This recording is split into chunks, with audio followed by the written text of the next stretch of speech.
కళ్యాణ్ రామ్ మరియు విజయశాంతి నటించిన Arjun son of Vyjayanthi cinema Amazon ప్రైమ్లో విడుదలైన తర్వాత ఇప్పుడు ఆహా ఓటీటీలో కూడా విడుదల కానుంది.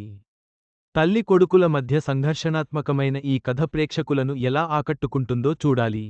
ఒకే సినిమా 2-3 ఓటీటీల్లోనూ రిలీజ్ అయిన సందర్భాలు అడపాదడపా ఉండనే ఉన్నాయి. ఇప్పుడు ఆ లిస్టులోకి చేరిపోయింది లేటెస్ట్ తెలుగు మూవీ. కళ్యాణ్ రామ్, విజయశాంతి ప్రధాన పాత్రలు చేసిన ఈ మూవీ ఇప్పటికే ఒకదానిలో రిలీజ్ కాగా ఇప్పుడు మరో దానిలోకి కూడా రాబోతుంది. ఈ మేరకు అధికారిక ప్రకటన చేశారు. Kalyan Ram latest movie Arjun son of Vyjayanthi రిలీజ్కి ముందు చాలా హడావుడి చేశారు గానీ సినిమాలో అంత సీన్ లేకపోయేసరికి ప్రేక్షకులు పెద్దగా పట్టించుకోలేదు. కట్ చేస్తే థియేటర్లలోకి వచ్చిన నెలలోపే అమెజాన్ ప్రైమ్ ఓటీటీలోకి వచ్చేసింది. ఈ రోజు నుంచి అందుబాటులోకి వచ్చింది. నా ఫ్రెండ్సే నన్ను సోహెల్ ఇప్పుడు ఆహా ఓటీటీలోనూ వచ్చే శుక్రవారం నుంచి స్ట్రీమింగ్ కానుందని ప్రకటించారు. ఈ మేరకు పోస్టర్ రిలీజ్ చేశారు. తల్లికొడుకుల బ్యాక్డ్రాప్ స్టోరీతో తీసిన ఈ ఎమోషనల్ డ్రామా మరి ఓటీటీలో ఏ మేరకు రెస్పాన్స్ అందుకుంటుందో చూడాలి.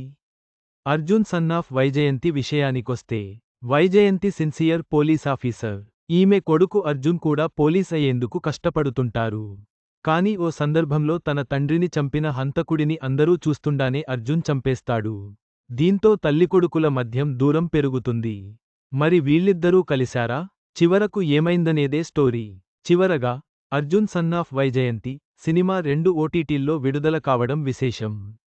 రెండో ఓటీటీలో ప్రేక్షకుల స్పందన ఎలా ఉంటుందో చూడాలి.